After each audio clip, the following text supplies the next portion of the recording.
tonight on First at 9 this Wednesday, the 4th of June 2025.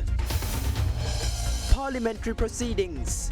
Criminal Procedure Code Amendment Bill passed in Parliament. Prime Minister Dr. Amarasuriya unveils proposal to elevate the Kothalavala Defence University into an international centre for military education and strategy. Revenue on track. Treasury expressed confidence in achieving the vehicle import revenue target of 450 billion rupees by the end of the year. Committee report on the controversial clearance of 323 red flag containers from customs expected to be submitted next week. Fleet expansion. Sri Lankan Airlines welcomes a brand new Airbus A330-200, the first addition to its fleet in 8 years. Cine Campus Open Day. මේ මාස 3 වෙනි දින උදෑසන 9 සිට Cine Campus පරිශ්‍රයේදී. This is Derana First at 9.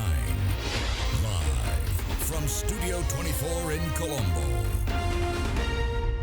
Good evening and welcome to First at 9, brought to you by Sri Lanka's premium news provider, Derana. I'm Tharindu Mahendra, joining you live with the latest in Sri Lanka and around the world.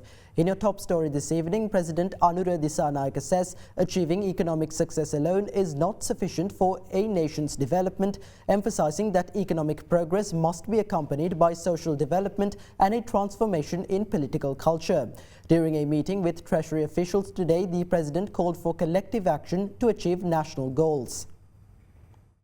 A meeting was convened today at the Ministry of Finance, chaired by President Anura Dissanayake and attended by Deputy Minister of Economic Development Professor Anil Jayanta Fernando, Deputy Minister of Finance and Planning Dr. Harshana Surya Peruma, Finance Secretary Mahinda Sirivardhana and several senior Treasury officials. President Dissanayake instructed Treasury officials to implement structural reforms in key institutions based on core government policy while maintaining strategically important sectors under state oversight. He also drew attention to key external factors likely to impact Sri Lanka's economy, including the International Monetary Fund's Extended Fund Facility Program, newly imposed tariffs from the United States, and the upcoming expiration of the GSP Plus concessions in 2027. President Dissanayake stressed that as a political leader, he does not intend to impose his views on officials, but rather reach necessary decisions through structured dialogue between experts in the public service and political leadership.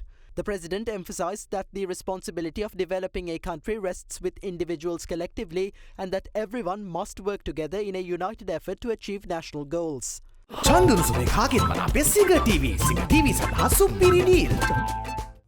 The Criminal Procedure Code Amendment Bill was passed in Parliament today, with amendments marking a significant step in the government's efforts to reform the country's legal framework. Meanwhile, Prime Minister Dr. Harini Amarasuriya informed Parliament of the government's intention to introduce amendments to the Sir John Kothalavala Defence Academy Act. She stated that these reforms are aimed at transforming the university into an international military academy. The proposed changes are expected to align the institution with global standards in military education. Even though there is an increase in the number of tourists coming to Sri Lanka, in a situation where several issues have arisen regarding the spending ability of the foreigners we attract, does Tourism Minister Vijitha Herath, who is also the Minister of Foreign Affairs, have the time to implement a strategic plan to boost the tourism sector in the country? How many rounds of discussions have you had with the relevant officials in the sector? How much has the government earned through the tourism development levy so far? Also, how much has the government invested in branding Sri Lanka as a tourism destination? ගරු කතානායකතුමනි මේ ප්‍රශ්නයට ප්‍රශ්නවලට පිළිතුරු දීම සඳහා සති දෙකක කාලයක් ඉල්ලා සිටිනවා. එක ඉන්දිය අග්‍රාමාත්‍ය නරේන්ද්‍ර මෝදි මැතිතුමා 2020 During the Indian Prime Minister's visit to Sri Lanka on April 4th and 5th, how many agreements were signed between the two nations? On which subjects were the agreements signed? Who signed these agreements on behalf of the Indian and Sri Lankan governments? What are the relevant ministries for the signed agreements? When was the approval of the Attorney General obtained to sign these agreements? Also, did the Cabinet of Ministers approve them before signing? Do you agree that it is mandatory to table these agreements in Parliament? If not, why? These agreements were signed on April 4th or April 5th. The House has continued to question these agreements. I see asking for more time to answer these questions as avoiding accountability. I am sorry to say this. Can you give me an exact date by which you will provide the answers? The reason is we have to obtain information from several ministries. After obtaining them, we will provide a complete answer. why has the government stopped recruiting students through the Z score of the UGC to the KDU? There is a separate procedure followed by the KDU in recruiting students. They do not recruit students based on the Z score like other universities. ලාංකිකයෙක් පිටරට සිට A Sri Lankan abroad can apply to KDU and come to study, but a student from Ratmalana, Moratuwa, Columbbo, Gol or Mathara can't enroll. Isn't it unfair? There is no possibility of enrolling civilian students in KDU. For that, the KDU Act must be amended. There is unrest in society regarding this issue as well. If we consider the objective of the KDU, it is to train cadet officers. That is the reason Sir John Kothalavala donated the land. It is clearly mentioned. But today, the number of cadets has gone down significantly. We propose to make the Kothalavala Defence University an international military defence university. For that, we are planning to bring in the necessary investments and amendments to the Act. අපරාධ නඩු විධාන සංග්‍රහය සංශෝධන 50 කෙටුම්පත 3 වෙනි වර කියවා සංශෝධන සහිතව සම්මත කරන ලද බව දන්වනු කැමැත්තෙමි. අපට ලැබුණු ප්‍රධානම ජනවරමක් තමයි දූෂණයට. One of the main mandates we were given was to strictly enforce the law against corruption and fraud and to work against corruption and bribery, which are pressing issues in the country. We are a government that fulfills its promises to the people. But the opposition is trying to prove that we are a government that lies and cannot walk the talk. The time for your lies is coming to an end. There's a list of allegations against this government in the past 6 months. One is the issue of the 323 containers. Custom officers say that these containers should have been checked before release. Then there is the wind power plant in Mana, and how the price of a kilogram of salt, which was 130 rupees, increased to 350 after STC imported salt and gave it to the private sector. There's also the issue of the auditing tender of Sathosa. There is concerns over how the system auditing tender was awarded to the firm of the President's advisor, Duminda Hulangamua. Honourable Presiding Member, when a government acts in a way where its actions are so gross in nature that its actions result in approving projects that ultimately is unsustainable. Unsustainable to the point where it becomes impossible for the government of the day to service that particular effort. Now, Sri Lanka's past is inundated by various governments at various times acting in such a way. And the accusations of parties in opposition as and when those governments acted in that way have in fact been that those governments of the day have been bought over by various forces, including the present NPP government's chief partner, the JVP. The question is, what are the actions that this government has taken with regards to those several projects that the government at that time blatantly accused of the government of the day of having sold out to foreign powers? Cinec Campus Open Day මැයි මස 3 වැනි දින උදෑසන 9 සිට Cinec Campus පරිශ්‍රයේදී. The inaugural sitting of the Columbbo Municipal Council has been scheduled for the 16th of this month. On the 16th, councillors elected to the CMC in the local government elections will vote to elect Colombo's next mayor. 161 local government authorities in which a political party or independent group secured an outright majority in the recent local government elections commenced operations on the 2nd of June in accordance with a Gazette notification issued by the Minister of Public Administration, Provincial Councils and Local Government on February 17th. However, the establishment of councils in 178 local authorities where no party has secured a clear majority has been delayed. The Election Commission said the formation of such councils will be done with the intervention of relevant local government commissioners. Accordingly, Local Government Commissioner of the Western Province, Sarangika Jayasundara, today issued the Gazette notification stipulating the dates for the inaugural sittings of 13 local authorities in the province. As per the Gazette notification, the inaugural sitting of the Columbbo Municipal Council has been scheduled for June 16th. The mayor and deputy mayor of Columbbo are expected to be elected on the same day. Although the ruling National People's Power secured 48 council seats in the local government elections, it fell short of a 60-seat mark needed for a 50% majority in the 119-seat council. The main opposition, Samagi Jana Balawege, meanwhile came in second with 29 seats. Accordingly, with no party able to secure a majority on its own, both the NPP and the SJB announced in recent days that they have secured the backing of other political factions to elect a mayor. Meanwhile, in political discourse today, representatives of several political parties shared their opinions on the consolidation of power at the Colombo Municipal Council and the position of mayor. We have discussed with political party and independent group representatives elected to the Colombo Municipal Council regarding establishing power at the CMC under the leadership of the SJB. We have achieved progress and success at those discussions. We believe that the SJB candidate will secure victory at the election on June 16. එතුමාගේ නම පක්ෂයේ විසින් අපි යෝජනා කරලා තිබෙනවා. තුමා තමයි අපි ඒක ඉදිරිපත් කරන්නේ. සමගයට වෙච්ච වැඩේ නම් මම හිතන්නේ. I hope no political party in the world will have to experience what the SJB had to go through. They fielded a candidate with the intention of securing victory in the Colombo Municipal Council, but he lost. Now they are nominating other people without informing that candidate. This is pointless. The people have granted us a majority in the Colombo Municipal Council. We are ready to develop Colombo. The NPP will certainly secure power in the Colombo Municipal Council. Until then, we just have to listen to Sajith Premadasa's jokes. Sajith ප්‍රේමදාසගේ joke බල බල ඉන්න තියෙන්නේ. We have to work in accordance with the people's opinion. If the government has not obtained a majority, a person who has obtained the trust of a majority of the people should be appointed as chairman. As a party, we will work to appoint that person who has gained the trust of a majority as chairman. When the parties who have gained a majority join forces, the NPP will become the opposition.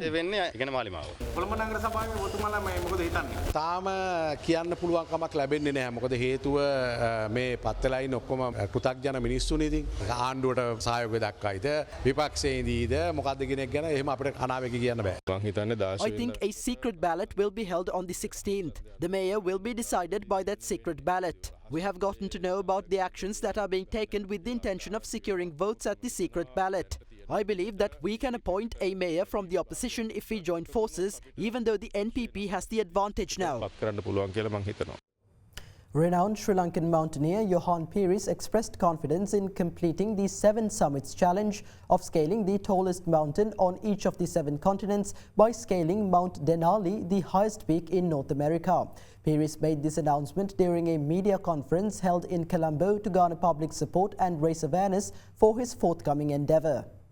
Johan Pires is a distinguished Sri Lankan mountaineer who has successfully ascended 6 of the world's highest peaks, positioning him on the cusp of completing the esteemed 7 Summits challenge. This ambitious feat entails scaling the tallest mountain on each of the 7 continents, a pursuit achieved by fewer than 350 individuals globally. In May 2023, Pires embarked on an expedition to summit Mount Denali in Alaska, North America's highest peak. However, adverse weather conditions on the final day compelled him to abort the ascent after 21 days on the mountain. Undeterred, he is preparing to return to Mount Denali this year to complete this final leg of his journey. To garner public support and raise awareness for his mission, Pires convened a media conference in Colombo, which was attended by former President Ranil Wickremesinghe. These days, Johan and I do the same thing. We go to the summit and then come down.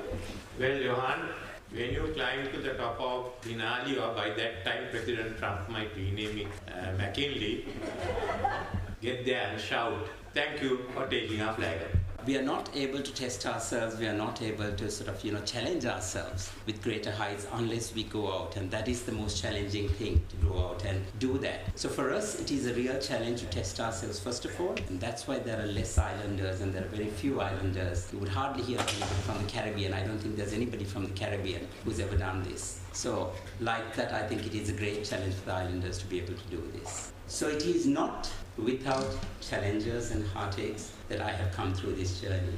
But through it all, I have had the support, I've had the backing of so many. Every time I stand up there, I realize that this is not me who's standing there alone, that I am taking a nation with me. And that is truly how I feel. And I think the resilience and the determination that I have had has pushed me through and brought me to this point today, where I'm ready to take on the final of the 7 summits. Visiting Deputy Prime Minister and Minister of Defence of Australia Richard Marles yesterday met Sri Lankan Foreign Minister Vijay Herath. Discussions focused on strengthening bilateral relations in areas including in the political, economic and security spheres. Minister Herath, underscoring the importance of the tourism industry as a crucial driver for reviving Sri Lanka's economy, invited Australian travellers to consider Sri Lanka as a preferred destination. The Australian Deputy Prime Minister appreciated the progress made by Sri Lanka in advancing stability, development and regional cooperation and reaffirmed Australia's continued support for Sri Lanka's efforts in these areas. Meanwhile, Ambassador of Palestine to Sri Lanka, Ihab Khalil, called on Foreign Minister Vijay Herath on June 2nd to brief him on the situation in Gaza and discuss bilateral issues. The Palestinian ambassador appreciated Sri Lanka for its stance on the Palestine issue and appreciated the donation of $1 million made to the Gaza Children's Fund through the United Nations Relief and Works Agency. Minister Herath expressed Sri Lanka's deep concern regarding the current humanitarian situation in Gaza and reaffirmed Sri Lanka's unwavering support for the right of the Palestinian people to statehood.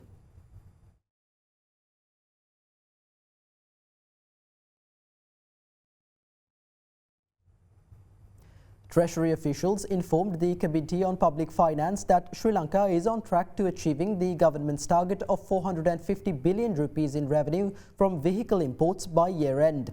136 billion rupees has already been collected during the first 5 months of the year. Additionally, it was disclosed that the investigation report concerning the controversial clearance of 323 red-flagged containers from customs is expected to be submitted next week. Motor vehicles වලින් 84 billion collect කරලා තියෙනවා පළවෙනි මාස අතරට අද වෙනකොට billion 136ක් collect කරලා තියෙනවා මෝටර් වෙහිකල්ස් වලින් පමණක් මේ එන්නේ මේ එක්සයිස් රෙවෙනියු විතරයිනේ නෑ ඒක වැට් and CID තියෙන ඔක්කොම තියෙනවා හැබැයි වෙහිකල්ස් වලින් ඕගොල්ලෝ බලාපොරොත්තු වෙනවානේ 1.450 බිලියන් ඒකෙන් 136 බිලියන් ඇවිල්ලා දැන්ට ඇවිල්ලා දැන් මෙතන පොඩි ඉලක්කම් වල පොඩි මිස්මැච් එකක් තියෙනවා. අද වෙනකොට AC ඕපන් වෙලා තියෙනවා 596ක්. 596 ප්‍රමාණයක් රෙවෙනියු එක යම්කිසි දවසක අපට එනවා. ඒකෙන් එකත් එක්ක ඇත්තටම 306ක් ඔය 596 ඇතුලේ බිලියන්ස් අපට රෙවෙනියු එක විදිහට එනවා. 300ක්. එතකොට දැන් සභාපතිතුමාට එදා මම කිව්වේ $1ක් වෙන ඩොලර් 1.5ක රෙවෙනියු එනවායි කියලා. ඇත්තටම මේ දැන් තියෙන තත්ත්වය අනුව ඩොලරයට 1.5 නෙමෙයි 1.7ක් වෙනවා. වැඩේ හොඳයිනේ. ඕගොල්ලෝ ටැක්ස් එකක් වැඩි කරානේ 115ට වෙච්ච එක 130ට කරානේ. ඒවම ප්‍රෝරේට් කරාම 450 බිලියන් earn කරන්න පුළුවන් වෙයිද? දැන් පුළුවන් නේ සභාපතිතුමා දැනට මාස 5ට AC ඕපන් වෙලා තියෙන $1 මිලියන 600 නම් තවත් මිලියන 400ක් ගත්තාම එතකොට 1 බිලියන් ටාගට් එක එනවා. එතකොට තව මාස 7ක් තියෙන හින්දා. එතකොට ඒකේ පොසිබිලිටි එක තියෙනවා 450 ගන්න. එහෙමනම් ඉතින් chance එකක් තියෙනවානේ වාහන වල බදු පොඩ්ඩ අඩු කරන්න නේ. ඉතින් සභාපතිතුමා දෙපැත්තක් තියෙනවා. එක්ස්චේන්ජ් රේට් එකට බලපෑමත් බලන්න වෙනවා. වෙන තැනකින් ටැක්ස් අඩු කරන්න බැරිද? නෑ දැන් මේවා ඔක්කොම එස්ටිමේට් නේ සභාපතිතුමා. අපි දන්නේ නැහැ පෙන්ට් අප් ඩිමාන්ඩ් එක මේකද කියලා. ඊට පස්සේ අඩු වේද කියලා කියන්නේ නැහැ නේ. ඒක හරි. තව මාස 7ක් තියෙන අවුරුද්දේ. ඒක හරි. It's quite obvious that you will meet the target on vehicles. I'm glad. I mean, honestly, the customs seems to be doing quite well. After a long time, we are meeting targets, beating targets. හැබැයි මේ ලොකු අද පත්තරේ තියෙනවා Daily Mirror එකේ front page එක පුරාම තියෙන්නේ custom එකේ යවුලා. Containers. මේ Mr. Siniviratna, you are heading that committee නේද? මොකක්ද ඒකේ තත්ත්වය? දැන් ඒ committee දැන් report එක ලියමින් පවතින්නේ. ඉතින් next week අපි බාර දෙන්න තමයි බලාපොරොත්තු වෙන්නේ. A heated situation erupted in the seas of Kucha Valley in Trincomalee last night when several organised groups assaulted Sri Lankan Navy personnel who were escorting to land suspects apprehended for engaging in illegal poaching activities. One of the assailants was wounded when a service weapon discharged accidentally while he was attempting to wrestle it away from a sailor. Sri Lankan Navy confirmed that a full-scale formal investigation into the matter is currently underway under the directives of the Minister of Defence. Between 7 and 7:30 p.m. last night, a Sri Lankan Navy craft conducted a special operation in the Kucha Valley Sea area off the coast of Trincomalee. The operation took place in the vicinity of Podukattua Island near a designated border point. During this operation, 5 fishermen operating a dinghy were apprehended for engaging in illegal fishing activities using prohibited equipment. They were taken into custody by Navy personnel and transported to shore. However, during the return to land, several vessels carrying organised groups pursued the naval craft. According to Navy reports, these groups had attempted to intercept and ram the Navy vessel to rescue the detained fishermen. Despite warnings by Navy personnel, the group had acted aggressively, attempting to seize control of the naval craft. In response, Navy personnel had opened fire into the air. The Navy further reported that members of the group had assaulted the Navy personnel. During the altercation, one individual from the organized group had attempted to wrestle a service weapon away from a sailor, during which the firearm was discharged, injuring the attacker. Subsequently, the assailants had fled the scene, while Navy personnel proceeded to shore with the detained suspects. The 24-year-old who sustained injuries in the accidental discharge of a firearm was admitted to the Trincomalee Hospital for medical treatment. Commenting on the incident, Navy spokesperson Commander Buddhika Sampath said 2 Navy personnel injured in the altercation are also currently receiving treatment at the Trincomalee Hospital. In the meantime, residents of Kucha Valley staged a demonstration this morning in protest of the injuring of the 24-year-old. Sri Lanka Navy stated that a preliminary inquiry into the incident has already been completed. The Navy also confirmed that a full-scale formal investigation into the matter is currently underway as per the directives of the Ministry of Defence. As part of its continued efforts to combat illegal fishing, the Navy reports that 117 vessels and 315 individuals have been apprehended thus far this year. Notably, operations conducted on the night of the incident resulted in the arrest of 11 illegal vessels and 48 individuals. We continue to receive reports regarding illegal fishing practices involving the use of prohibited equipment within Sri Lankan territorial waters. If such activities persist, they will pose a significant threat to individuals engaged in the fishing industry lawfully and ethically. Legal action will be firmly pursued against all those found to be involved in illegal fishing operations.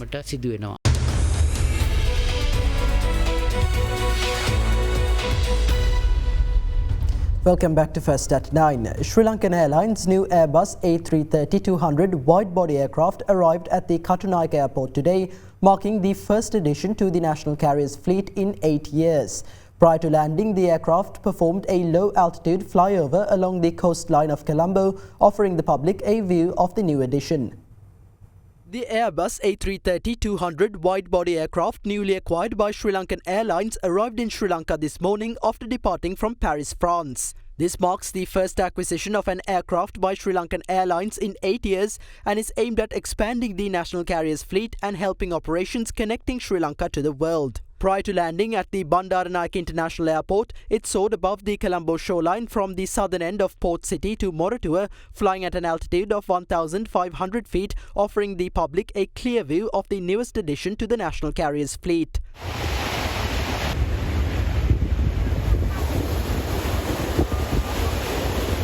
The aircraft also received a traditional water salute upon touching down at Katunayake.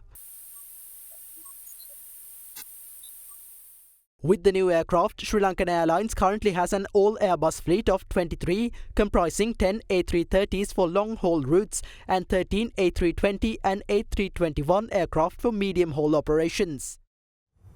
In a stock update, the Colombo bourse closed in green today, aided by gains in counters such as Ceylon Tobacco Company, Central Finance Company and Haymas Holdings.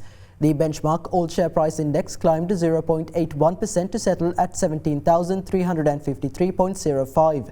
Meanwhile, the more liquid S&P Sri Lanka 20 climbed 0.55% to end at 5,159.66. Market turnover crossed 7.3 billion rupees. The diversified financial sector was the top contributor to turnover, followed by the capital goods sector. Foreign participation in market activity remained at subdued levels, with foreigners closing as net sellers, offloading shares worth 395 million rupees.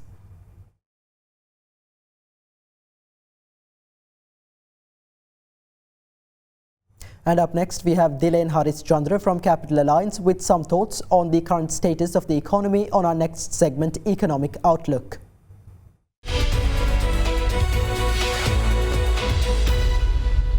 AWPR declined to 8.35%. The call money rate remained unchanged at 7.75%. Reserve money contracted over the week. The market liquidity surplus increased to 203.8 rupees billion. Yields in the government security markets edged lower across both treasury bills and bonds. The Sri Lankan rupee depreciated by 2.3% against the US dollar on a year-to-date basis as of 30th May. Official reserves stood at 6.33 USD billion at at end April. Exports rose to $4.3 billion during the first 4 months of 2025. Imports grew to $6.57 billion. The trade deficit widened to $2.26 billion. The terms of trade improved by 3% in April.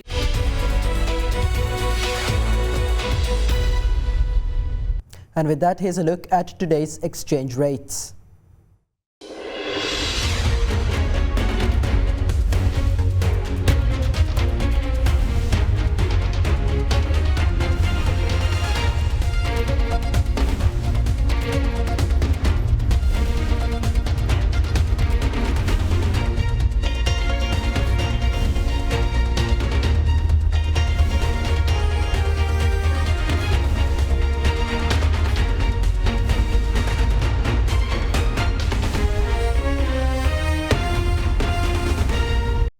And that's all for tonight from First at 9. Thank you for joining. Have a great night.